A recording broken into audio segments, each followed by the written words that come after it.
Hey, welcome back to the garage, everyone. All right, so this weekend I think we're going to switch gears and we're going to work on the air conditioning in the old Deville, the 71 Cadillac Deville. So if you're not familiar with that vehicle, we finished that up last year. I was going to a golf tournament in it up in Tennessee this past August. And well, let's just say the rebuilt or remanufactured A6 compressor decided to leave the chat room, as they say. So yeah, well, it pretty much locked up tight. So well, it didn't lock up tight, the clutch locked up, so I had to keep it off the rest of the summer, and it's still off. So I mean, I've been driving the car but with no air conditioning compressor and no air conditioning and no defrost and all that kind of jazz. So that kind of sucks. Got to do something about it.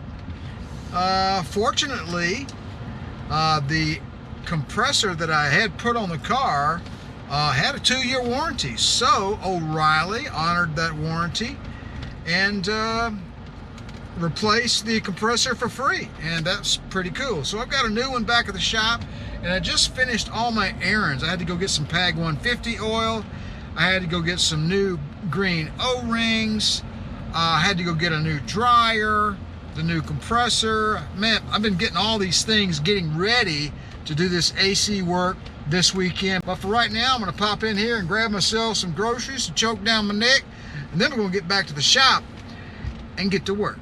You guys stick around.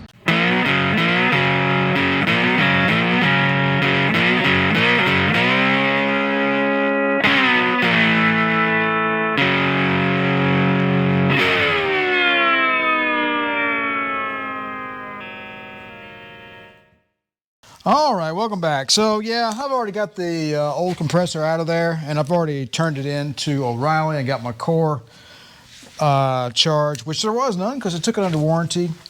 And I've got a fresh dryer sitting over there on the ladder. Evacuated the system properly, don't you know? Got these lines off of here. I got this one line disconnected and removed. The high pressure line is laying over there on the bench. This line here, which is the output from the condenser over to the core over there. I've got that one off. Got a 3/8 on the dryer way down in here where you can't see anything. And basically it's just a little clamp. Well, let's see if I can finagle it out this other way. I disconnected that bracket and I should be able to sneak it past.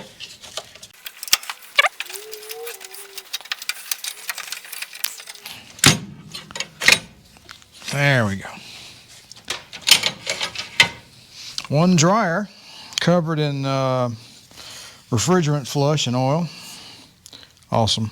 So yeah, I'm going to go ahead and flush this system out.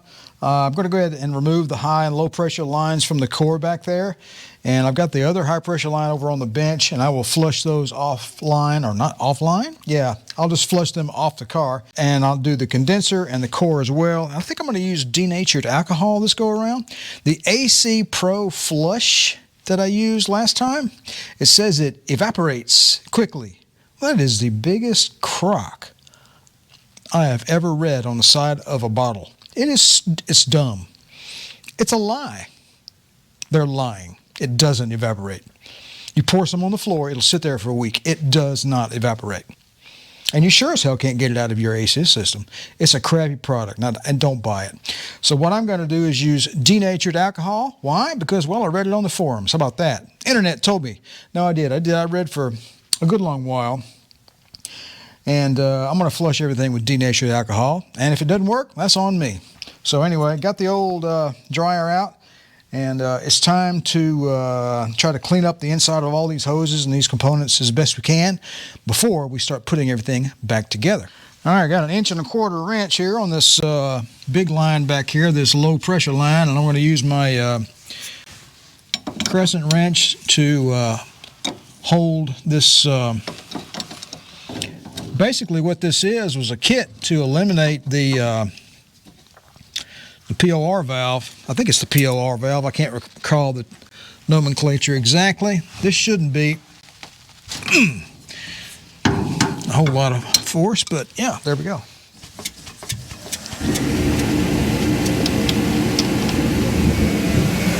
And the heater came on. We'll let that run for a few minutes.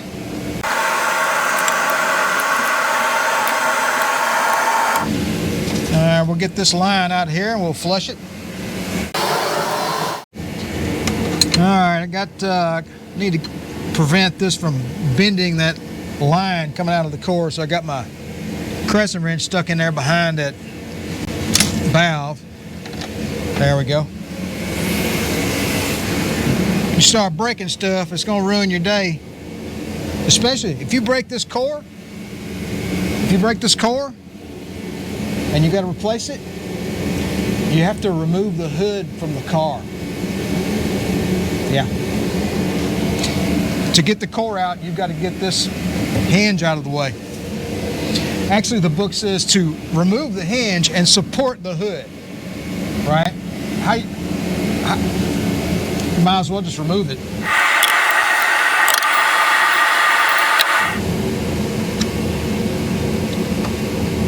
Get this hose bracket loosened up here. There's our high pressure line. All right, I got all my refrigerant hoses off the car. Let's take a step back and see what we need to do next. All right, I got a couple of these in the cabinet already, but I wanted a new one that was clean for obvious reasons, because I didn't want to interject debris into my air conditioning system. That rascal's on there tight. Ooh, and it has a little metal mesh in there too. How about that? Not sure what that's for. All right, got a healthy dose in there. And then I'm going to take these hoses outside along with the air hose, give the hoses a hefty dose of this, and then I'll chase it with some air, and well, that'll be it.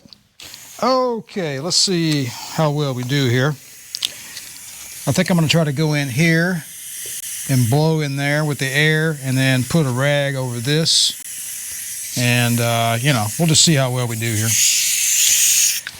Only advantage of the AC Pro flush stuff is that it comes with a special attachment for doing this.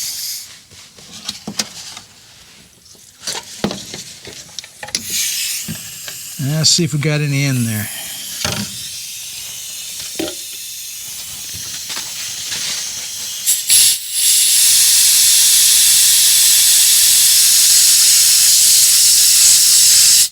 Not sure.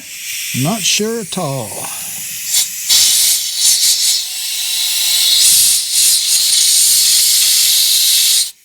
Interesting. All right, so I tried blowing air in here. That's the high pressure gas, you know, comes from the condenser and goes in there and then goes down into the core, does the cooling thing, and then comes out here. You know, this is the low pressure side. And, you know, despite, I tried to put some alcohol down in there. It didn't do anything. Then I just tried blowing air through. I couldn't get air out here or through here, the capillary. And I'm like, dang, is this thing clogged up? You know, I'm going to try to remove this guy and just see what in the hell's going on.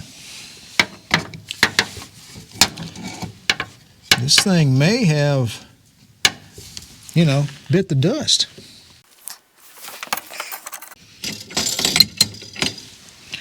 I got that broke free. That was a 7/8. I need to remove that clamp there because that's going to give us a problem. Self-tapping screw on this little clamp that holds this expansion valve. I got that freed up. I don't know why I'm being so careful. I'm probably going to have to swap it out. So, do they make stubby 7/8 inch wrenches? All right. Man installs air conditioning system in car, destroys it, and has to completely redo everything. You can't get away from me, you little rascal. Okay. Now, I've removed it, so it's probably, you know, just go ahead and swap it out if you removed it. All right, let me get some air. Let's do a sanity check here.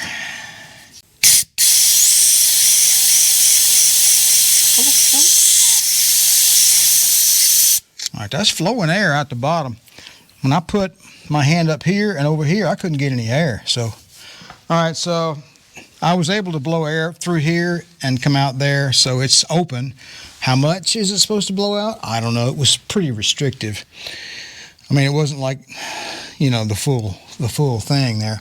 Let me try to blow some air in there now and see if I get something out of here. Maybe it's just, you know, I wasn't holding my mouth just right.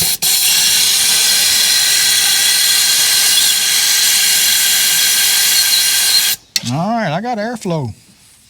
Why in the hell? I blew air in there when it was on there, and I could not get any airflow out. But when I do this like this,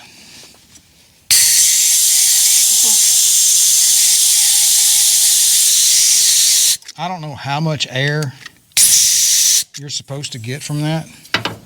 I wish I knew. We got to flow through the core, which makes me feel better. That leaves me with a mental exercise that I probably shouldn't spend too much time on because these are relatively inexpensive, I think. And I think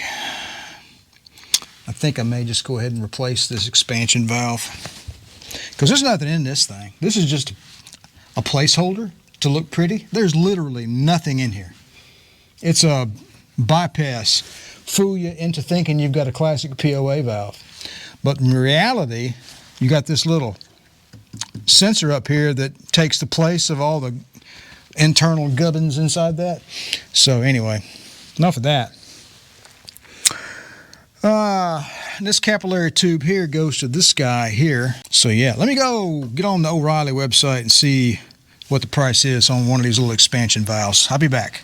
All right, made the executive decision that I don't know how much flow there should be through this, and you really can't flush through that all that well, and it's an inexpensive part, so I'm just going to swap it out. I already bought one from O'Reilly and got it over there in the bag. So this has got capillary lines, or as they say over the pond, they say capillary, or no, what did they say? Capillary, I think is what they say. Anyway, so this has got two capillary lines. One that goes to this guy underneath there where you can't see, and then the other one goes attached to a temperature probe, which is adhered to the expansion pipe here with a bunch of really with a bunch of goop. And O'Reilly had the goop as well. It's like this big, it's like cork and asphalt tape. So got a big roll of that. But for right now, so I'm going to go ahead and cut this cork insulation tape off. It's probably going to be harder than I think, and will probably take me about an hour. So I'll be back. Yeah, I'll be back shortly. Okay, got a 1/4 inch clamp here on the temperature probes. You got two temperature probes here. You got one associated with the expansion valve, which is, you know, came from that type of setup came from the factory, right, in '71.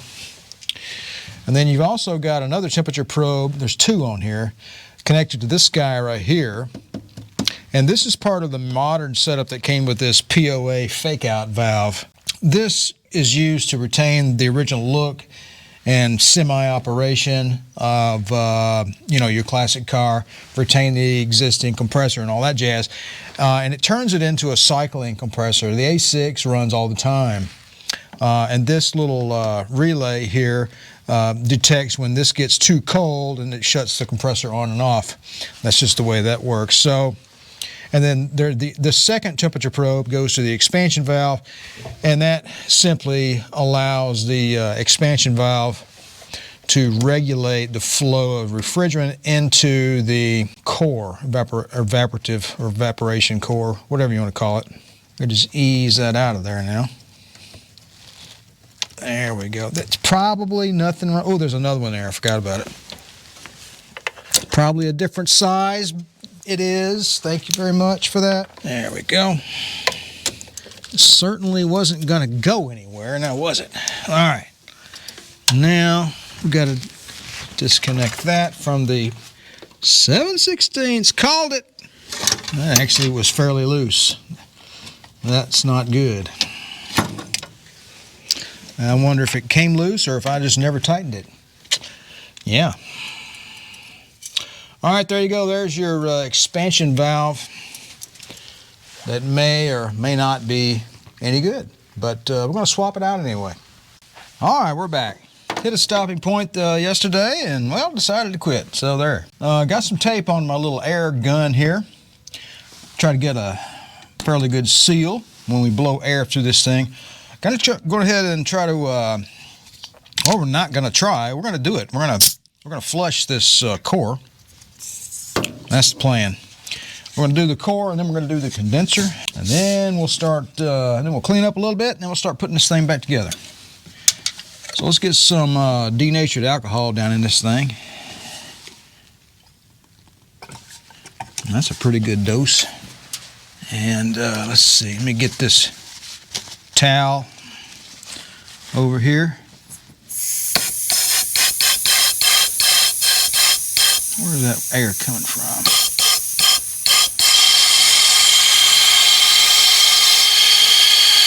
I don't see any liquid alcohol coming out. Didn't put a whole lot in. I'm going to make an assumption that says it's evaporating because I can smell it. And it's just coming out as a vapor or gas. What's my pressure on? I think my pressure's on about 80. Let's put a little more in there. That's very curious. Man, I got a bigger dose in that time. Let's see what that does. Probably leaking into the damn car inside somewhere. All right, I got a good seal around my nozzle there. I'm gonna go ahead and turn my pressure up on my regulator over here. I'll be right back. Okay, I didn't have enough air pressure and my compressor was off and it was just dumb. I think I had like 60 PSI. I got it on about 95 now, something like that, so. I can definitely smell that denatured alcohol. I think it's just evaporating.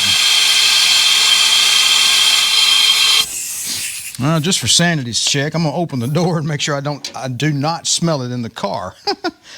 You never know, you might have a leak somewhere and of course, it's locked. Why would you lock it in your own shop? Because you're a paranoid, goofball, schizophrenic maniac, that's why. Did I ever tell you guys that the square key is what unlocks the doors on 71 Cadillac? It didn't change to the round key until a couple of years later on GM.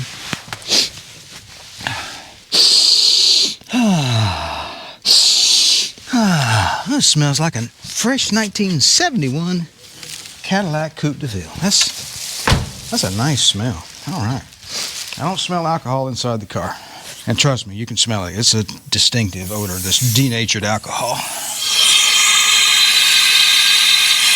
I'm just getting nothing but clean, fresh air out of this evap core. I think clearly the pressure is evaporating the alcohol nearly immediately.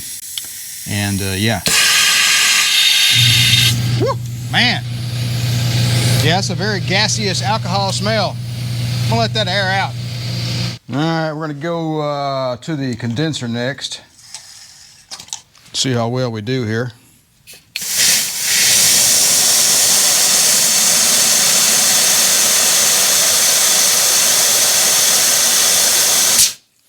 Woo! I'm going outside. All right, so I think what we're gonna have to do is backflow this evap core. So I'm gonna take this POA off to do that. Got a clamp here. Bye-bye. Never find that. All right, so I already broke this loose. That's 1 1/8 right there. So now, this rascal's on there pretty tight. You had to use the big wrench. I had a really long opened in nth and an H. Nth and an H, 1 1/8. That's a disadvantage of SAE measurements. It's just hard to say. Are you out of there yet? What are you waiting on? I need my glasses. What's holding it on there? Yep, there we go. Yeah. Yep. See, nothing in there, just a straight pipe. And you got this port here and that port there and that port there. It's just a fake out, but it works. So get that O-ring off of there. We'll put, you know, new O-rings all the way around. So, okay, first thing I'm gonna do is just try to put some air in here and see what kind of flow we have. I want to reverse flow this, just for good measure. Woo! There it goes. That's what we were looking for right there. Did you guys see all that nasty mess pop out of there? Oil, all kinds of mess. Yeah, for whatever reason, I don't know if it was plugged or what, but we're gonna put a napkin over that and continue on. Yeah, I'm glad we did this.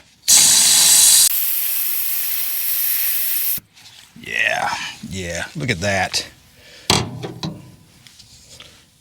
Oh, it's a bunch of oil and just everything, and some of that alcohol and that AC Pro flush nonsense. When I started taking this apart, yeah, you could smell it. It was still in there. It never evaporated. Yeah, this is definitely a problem. So let's continue on here.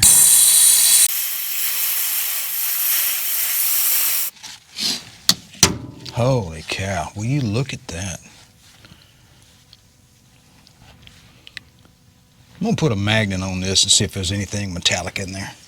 And I got a magnet underneath my paper towel here. I don't see anything moving around. I don't see any metal, shiny metal or anything like that. So that's a good sign. Coming down to the end there. I'm gonna back flush this until I don't see anything, and then I'm gonna hit it with the alcohol. I'll be back here in a few minutes. There we go. All right, now let me get a clean, dry paper towel. Let's see what we got left coming out of there. Yeah, I feel good about this. All right, we got just a splash of stuff. Not much. Let's try again. I want nothing. All right, so what I'm getting out of there is just remnants of oil.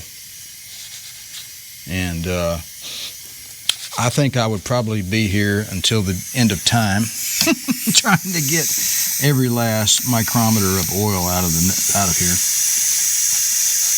Not entirely sure the denatured alcohol cuts the oil. That's debatable. Suffice it to say, though, we have excellent flow. I'm going to try to backflow this thing quite a bit more for probably 10-15 minutes, and then hopefully we'll put everything back together. All right, finished flushing, and I went and got some new O-rings. The other one's only been on there for a few months. You know, just replace the O-rings. They're cheap, and, you know. Anyway, soak them in a little PAG 150 oil there, or whatever AC oil you're using before you put it on there. And let's go ahead and get the fake out POA and bolt that up next. All right, we're going to get our fake out POA back on here. We've got to get a new O-ring on this little capillary line. This is some kind of pressure bypass. I can't recall what it does, but get this guy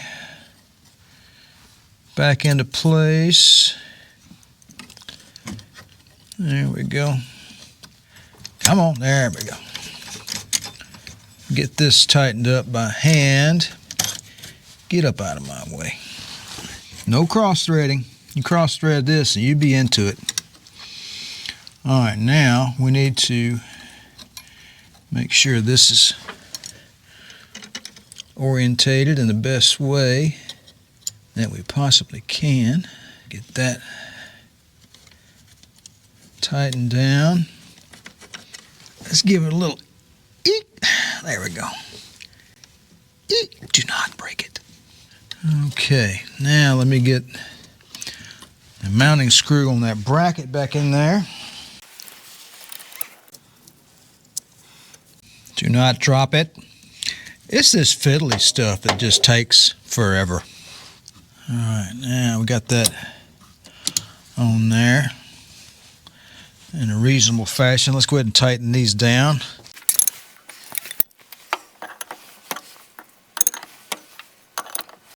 Uh-oh, don't do that.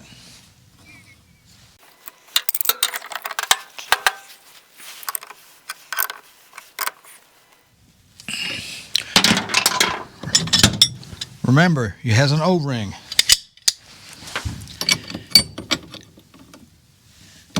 It doesn't need to be put on there with brute force of a gorilla.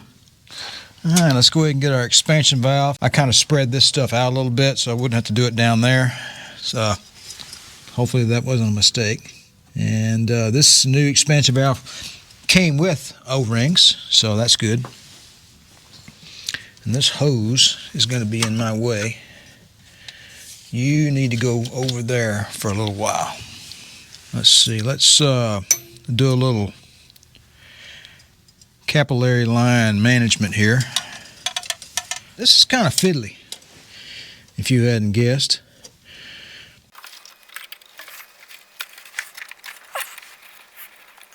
Alright, I'm going to leave that loose for now.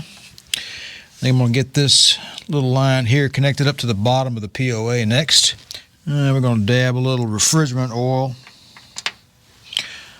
on this O-ring here for this little capillary. Goes from the expansion valve to the POA.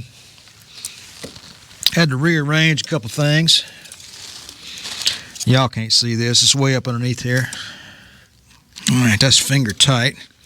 Now, I think I'm going to get the high pressure line in next. That will orientate this in the proper position, and then we can tighten it down.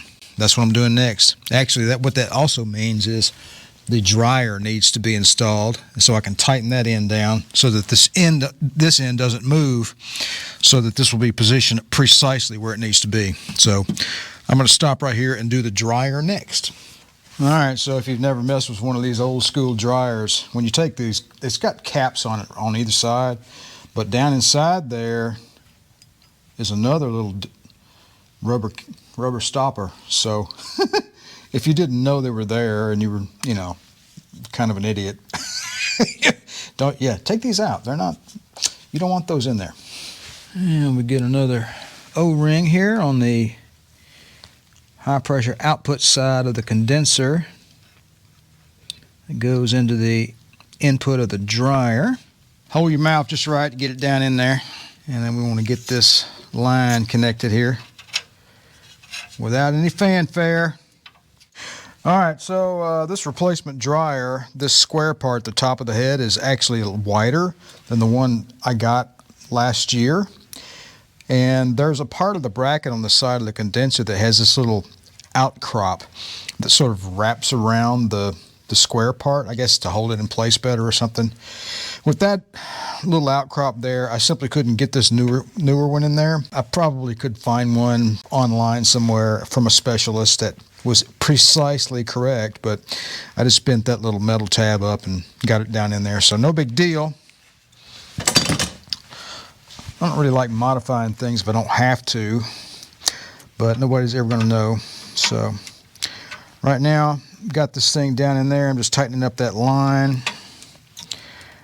All right, got that on there good enough. Let me get the other bracket down inside there, tightened up, and then we'll get this other line in here. Let's see which end went where. It has different fittings, you goofball. It can only go one way. What a moron. Or as Bugs Bunny used to say, what a maroon. Or not Bugs Bunny, but actually Mel Blanc, or Blank. He was the voice of Bugs Bunny and Yosemite Sam and many, many, many other cartoon characters in the 30s, 40s, 50s, 60s, 70s, and 80s. That guy was alive for a really long time. Not that anybody here cares about that. Get that started on there. Now this one over here, I think I'm going to pivot the dryer. No cross-threading. If it doesn't go with your fingers, you're cross-threading it. 11/16 on the, nope, that must be metric, rascals. 3/4, let's try that. Cigar. Let's tighten up this other connection at the dryer. All right, O-ring, do your job. That should be good. Let's get our expansion valve all buttoned up here.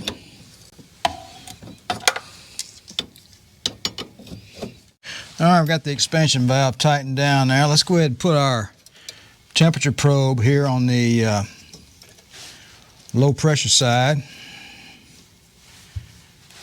Get it nestled in place alongside its compadre. I'm not going to put the tape on that until I run a vacuum on the system to check for leaks, because if I got to take something apart again, you know, that would be foolish. So, yeah.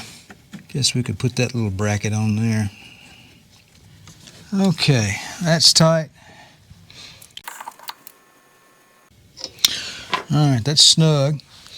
Okay, so that's tight, that's tight. I got to put the bracket on this expansion valve and connect it to that evaporative core housing.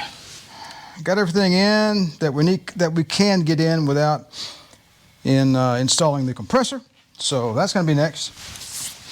And I took the bracket out earlier. I'm going to bolt that in first, and then I'll set the compressor down inside there. It's very heavy. I'm old, and it's going to look like a monkey being rude to a football, so I'll probably gloss over that. The next thing you'll see, all I'm going to do is pull this back with a piece of rope, set that compressor down in there, and bolt it up. That's all I'm going to do. And then we'll go ahead and connect the high and low pressure lines. All right, we're going to have 8 ounces total in this system. So I'm going to use PAG 150 oil. This compressor comes with 3 ounces of R134 compatible oil in it already, although it doesn't say what viscosity it is. It doesn't really matter. It says, see the QR code for application, and it just doesn't work. It's too old. But the instructions are explicit. That says the pink sticker, which was over that, denotes that it has 3 ounces of R134A compatible oil already added to the compressor. So now I blew the grill, expert grill sauce container out. All I had was alcohol in it, so I blew that out. It's nice and dry. Got to have 8. I got 3, so we're going to go with 5 here. We're going to fill it up to 5. There's 4, there's 6, so it's halfway between. No big deal. We can add around this shop. So yeah, this is an 8-ounce bottle, and probably going to go a little more because you're going to leave some in the bottle, right? And also, you can't really fill this up quickly. It's going to overflow on you, so keep that in mind when you're trying to do this. If you ever try to do this, so yeah. Yep, I'll be here for a little while, probably 10 minutes. It's, last time I did this, I didn't do it with a bottle like this. I tried to just pour it straight out of the big container, and that was a disaster, so yeah. All right, I'll be back here in a few minutes. All right, we've got it filled up here. That squirt bottle method, that worked really well. That's good enough right there. Let's see, a little more? Yep, there we go, that'll be fine. Now, I don't guess we need that pretty pink sticker anymore.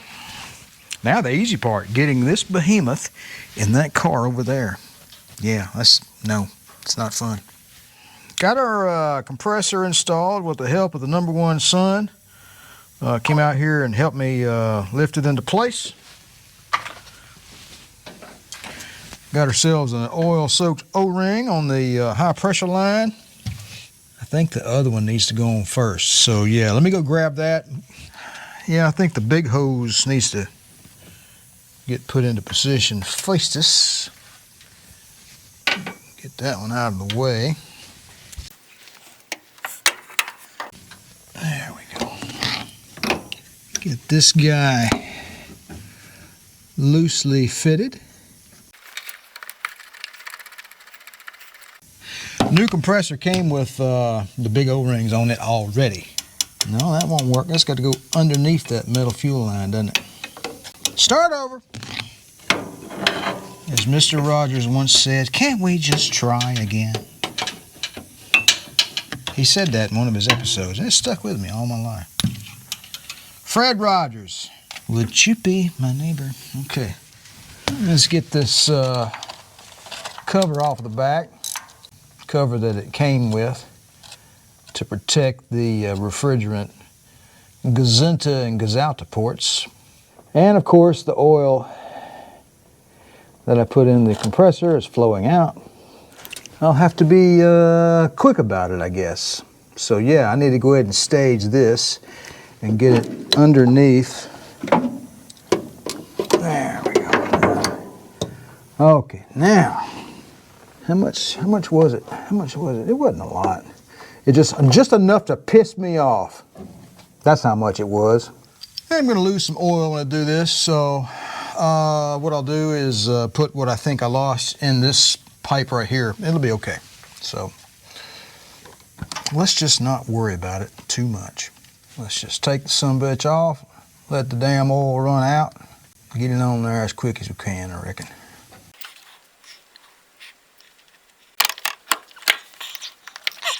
Then we're gonna put this guy in place like that. High pressure side's not running out much, but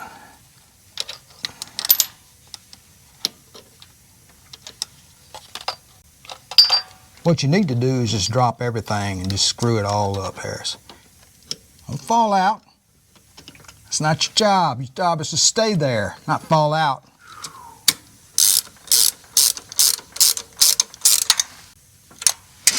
Not sure what the torque is on that, but I think just, you know, mash the O-ring and call it a day. Okay, got everything tightened down, got all the hoses back on, got the dryer on, got the compressor bolted down, got the, you know, I got everything tight. So what I'm gonna do is probably go through this thing one more time and just check every single solitary connection. And then, before we do anything else, the next step will be to pull a vacuum on it and see if it holds. All right, it's the next day. I spent several hours troubleshooting towards the end of the day yesterday because I've got a big vacuum leak in this system and I don't know where it is. I think it's on the high side.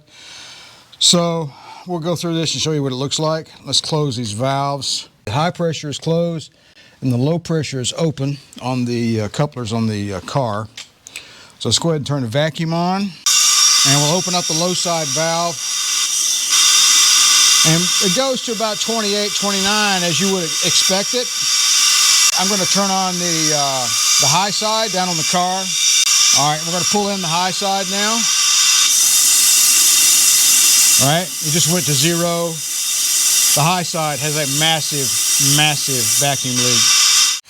All right, I pulled those refrigerant lines off the back of the compressor. I didn't really like what I saw. I guess I should have noticed it when I unboxed the compressor. The high side O-ring is here, and when I pulled it out of there, there was fine granulated rust powder, I guess you might call it, underneath the O-ring. Didn't need to be in there. There was rust in there, okay? It wasn't like big flakes, but you could tell it was a rust dust, you might say. And there's still a little bit on that O-ring. I've cleaned it off, and it's not really that pliable. I mean, it's okay-ish. For whatever reason, it was holding pressure because these compressors, they come with like some compressed air or nitrogen or something, and there's a cap over the end, over the ports, to keep, you know, the atmosphere out while it's sitting on the shelf. And then when you unbox it or take it apart or whatever, and you take that little cover off, so that happened. So it was pressurized, it was sealed, but I think that was the last go-round for this O-ring. At least that's my running theory.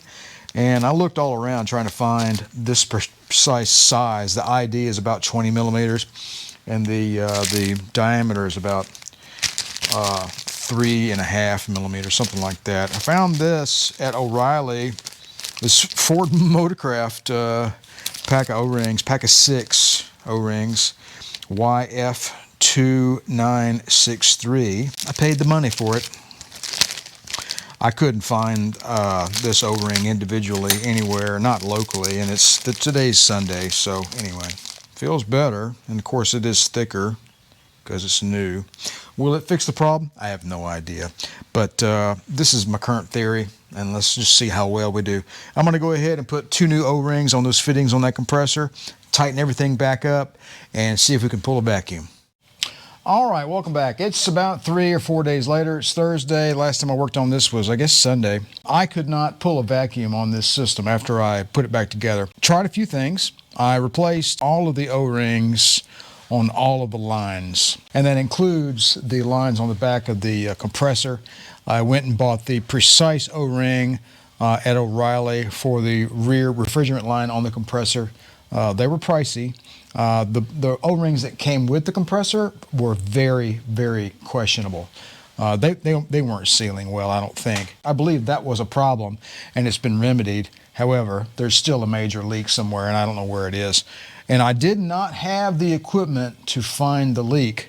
I tried to hook up a can of refrigerant to the vacuum hose here and pressurize the system that way. That only put about 20 psi in the system. I tried to spray soapy water on all of the hose connections, and I never could see any kind of a leak from those. I tried the where the ferrule gets crimped down on the hose, as well as the O-ring connection to each of the major components. I never could find a leak anywhere. So either I'm doing something catastrophically wrong, or one of the major components, the dryer, the condenser, or the evap core is leaking. So that's the current theory. Or maybe the expansion valve. I don't know which. One of these, there's a leak here. We got to find it. By golly. So I was thinking to myself, how am I going to do it? How does an AC man do it? Well, they use nitrogen, compressed nitrogen. So I've been told. And that's what led me to get this. I went to the local gas and supply and picked up a 20 cubic foot nitrogen bottle. Anyway, this little box here, I kind of knocked that up real quick. Just out of some scraps laying around. I had some plywood, and this is a piece of 1/8 inch aluminum I grabbed out of the corner over there, just bent it up and screwed it to it. And it was so daggum ugly that I decided to paint it Chevy blue, and now it's actually kind of cool. So yeah, how about that? Of course, you need a regulator to put some unknown level of PSI to do this test. I have no idea what it is. I'm going to assume about, let's say, maybe around 80. The low side is supposed to be 30 when it's running correctly, and the high side is supposed to be running at, a lot-ish, let's say 150, when it's running correctly. I figure about 80, split the difference. We'll try it that way. So I had to buy the regulator separately on Amazon. This is about 40 bucks. It's an El Cheapo, and got that all situated. And of course, well, you can't have your nitrogen regulator for your air conditioning work have the same adapters as the air conditioning gauges that you buy to measure stuff on a car or air conditioner, because, well, that would just make, I don't know, sense. So you got a 1/2 inch, what they call Acme, on the gauges over there hanging on the car. And nitrogen adapters apparently come with 1/4 inch for this little hose right here. So I got on the Jungle website, as they call it, and I ordered, and this is key. You can't do this without this. X004T5R5EH R134A adapter. 4 pieces made in China. You got some that go from a 1/4 inch female to a 1/2 inch male, and vice versa. I used the 1/2 inch female to connect to the AC gauges on the car, and the 1/4 inch male to connect to the yellow hose, which came with the regulator. The hose which came with the regulator was simply screw right in. So the next thing I guess we're going to do, without all my long-winded nonsense, turn on our tank pressure, and we're going to set our regulator to around 80 psi, and hopefully we can find a leak in this air conditioning system. All right, it's the next day. I got 42 pounds of pressure of nitrogen in the air conditioning system. It has held this pressure overnight for hours and hours and hours and hours and hours, but it would not hold vacuum. So I was scratching my head on that one, trying to figure out what in the world was going on there. So apparently, based on what I've read, and again, I'm not an AC guy, but, well, the internet being you know, what it is. That pretty much boils down to one thing: your testing equipment or the compressor in my little world here. So we couldn't pull a vacuum. However, I've got pressure on it and it's been holding for, I don't know, 18 hours now, a long time. There is no way that you could not pull a vacuum on any of the components, any of these major components, and yet they would hold pressure, right? So the condenser, if you can't pull a vacuum on it, you sure as hell aren't going to put pressure on it. Same thing for the evap core and for all of the lines, the POA valve, the expansion valve, all that stuff. So the only thing that can happen is your equipment could be faulty, or it's the compressor. Let's talk about the equipment next. I've got three, that hand's not quite healed yet. We'll do it that way. We got 3 sets of AC gauges. I bought yet another set of cheap Harbor Freight gauges just recently, just so I would have a brand new set to do this AC job because I didn't want any miss-ups, right? On all 3 gauge sets, I could not pull a vacuum on this air conditioning system. Clearly, it's not my gauges. It's not my test equipment. What's left is the lip seal on the center shaft inside the compressor. Turns out, if you cannot pull a vacuum on your AC system on your car, yet you can put pressure on it, if your compressor's lip seal on the internal shaft is faulty or not quite seated properly, it could definitely do that. In other words, those seals, when you try to pull a vacuum, kind of pull away from their seating position.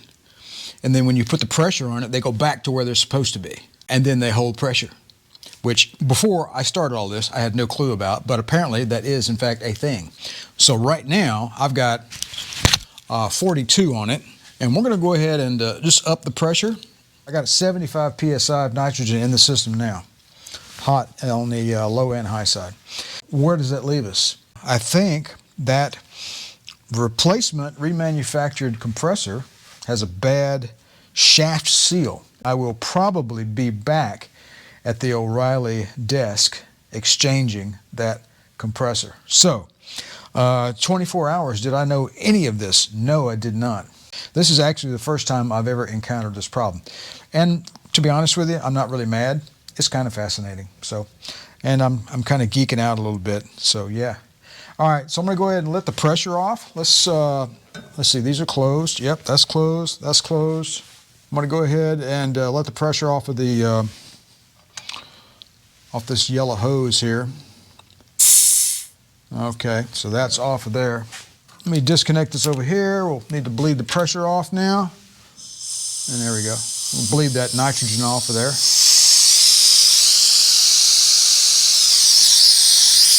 Next step, I get to take that compressor off and take it back to the O'Reilly desk. And it would be kind of nice if they already had one waiting on me when I got there. So I should probably get on the phone and tell them what I found so that they can get one on order and get it available for when I get up there. I can just swap it out, you know, lickety split. So yeah. Okay, more later. Okay, I thought we might switch gears since we're waiting on the remanufactured compressor to arrive for the Cadillac. Go back over here to the R107. Something I've been putting off and I've been wanting to do, but I hadn't been able to. I wanted to get this brake booster installed and this master cylinder. I just went ahead and bolted this up. It involved crawling underneath the dash and groaning and grunting and cussing and very, very uncomfortable indeed. So yeah, we got that bolted up, 4 bolts, and you're done. So not a huge deal. But I wanted to get this master cylinder on. One of the things that you want to pay attention to, there is a rubber seal on the master cylinder on these cars, and it needs to seal against this booster. Okay, that needs to be an airtight seal. That is very different from, say, that car over there. It doesn't have an open area inside the booster where there's going to be a vacuum inside here. That vacuum is drawn from here. That means when that vacuum pipe connects to there, it simply goes into this open chasm inside here. So this is wide open and needs to be sealed against this rubber seal on this master cylinder. And you may have seen in a previous video where I tried to test my original booster, and I had the master cylinder off. I just had this wide open, and I couldn't make a vacuum occur. And, well, it was silly because I didn't know what I was doing, and that's why this has to be sealed tightly against the booster. So, yeah, I just wanted to kind of fill you in on that. Made a mistake in that regard. So I got this booster from Adsitco, ADSITCO.com. They specialize in Mercedes used and new parts. They're up in Indiana. So this is a used booster. And I just wanted to get this on here and make me feel like I've made some progress, you know, on this car. Because I got bogged down lately. And no, I didn't bench bleed it. I didn't want all that brake fluid inside here just sitting in the engine bay for weeks or months or whatever, just waiting to leak out all over everything, all over my new paint job inside the engine bay. We'll bleed it whenever we get ready to put the brakes together. I was trying to get together the front brake lines, and I found a good part on O'Reilly. It's American Grease Stick PAE 372. The E stands for European. It means a 3/16 line and a bubble flare on the end. So let's take a look at that. So this is a European style bubble flare, if you're not familiar with that. This particular line is 60 inches long, but it's not quite long enough for the master cylinder to the passenger side. So yeah, for whatever reason, the European style, they just decided to do a bubble flare. In the US spec, they do what they call an inverted flare. It has a different shape to it, clearly.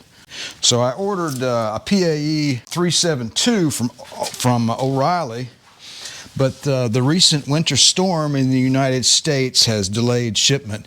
And quite frankly, that's okay. I'm not upset about it because all those poor truck drivers are stuck, or have been stuck, on I-22 in Mississippi and I-55 south of Memphis. And the part I ordered came out of Memphis. So, and those truck drivers have been stuck on that interstate for days because the South simply isn't prepared for ice and snow on the interstates. They don't have any equipment to remove it. They don't have salt. They don't have anything. So they just have to wait it out and wait till it basically melts. So yeah. It's a cost thing, right? So if they invested in the equipment to remove all of that, that's wasted money, really, because it might happen every, 10, 15 years. It's just not monetarily viable. So anyway, enough of that. So anyway, I bought this 60-incher the other day thinking, well, that might be long enough. Nope. So I measured with a piece of string the line, which I still have, that goes from here over to there, and it's about 70 inches, really. Recently, I found a quantity of 5 of those on eBay in a pack for $44. Ordered all 5. Do I need 5? No. I just need 1. But, you might screw one up, and I might just sell the rest. I don't know. I could buy brake line and a brake line flaring tool, which I may do that to go from here to the rear of the car. I probably will do that. But for all the rest of them, I'd just rather just buy pre-made brake lines because it's just easier just to bend it up and go on about your business. So that is perfectly adequate, and that looks rather smart. There you go. We finally got a booster and a master cylinder on this old car. So yeah, and it's restored-ish and looking pretty nice indeed. For the front of the car, for right now, I think I'm really kind of at a stopping point, and I'm really kind of excited to move to the back of the car and dig into the rear wheels, the rear wheel bearings, the rear brakes, the axle shafts, the carrier bushing, all this stuff. So all that we need to go through the whole rear end of this car just like we did the front. So I think that's what we're going to do next. They put some anti-seize on these lug bolts. They're nice and greasy and nasty. I suppose that's better than being rusted in place. Some New Yorker did that. That's where this car came from. Originally, it was New York City. There we go. Ooh, that looks nasty in there. There you go, man. Look at that rotor. How rusty it is. This thing was in a barn for, 25, 26 years, so keep that in mind. I'm just going to replace the rotor. I'm not going to worry with it. And we'll rebuild the calipers as well, like we did for the front. So, all right, let's get these French clips off of here, whatever you want to call them.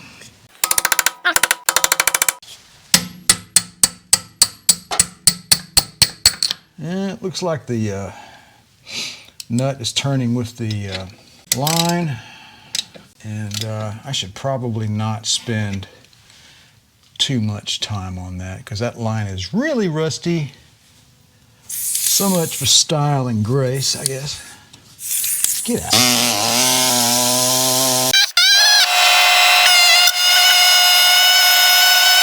19. There we go. Yeah. Kind of nasty. Let's get a baggie started. How about that? Get ourselves a rear brake baggie started up there.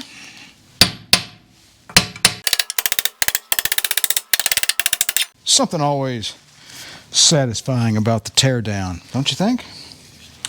The meat on these rear calipers on these is actually pretty good, but I'm sure they're all rusted up inside, so.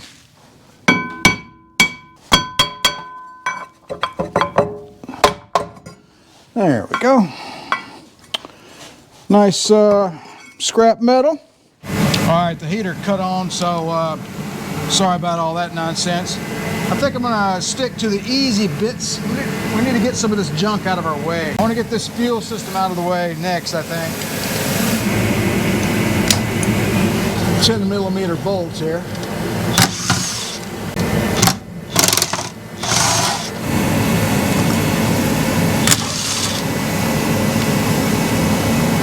Uh-oh, we got some gasoline running out. Heater's running. Holy cow, wasn't expecting that. Woo! Okay, well, let's clean up our pants a little bit, and yeah. I'll just wait for this. Where's my oil dry at? Let me put some oil dry on that. Oh no, wait a minute, napkins. I'm flustered. Okay. That is some rank fuel. I'm finding, I guess that's just what was left in the fuel accumulator. Okay, let's see. Come on off of there, wiring harness. You gonna play nice? There we go. All right, I'm gonna pour the rest of this fuel outside. And I'm gonna take this fuel pump bracket off, I guess. There we go. That old gas is stinky.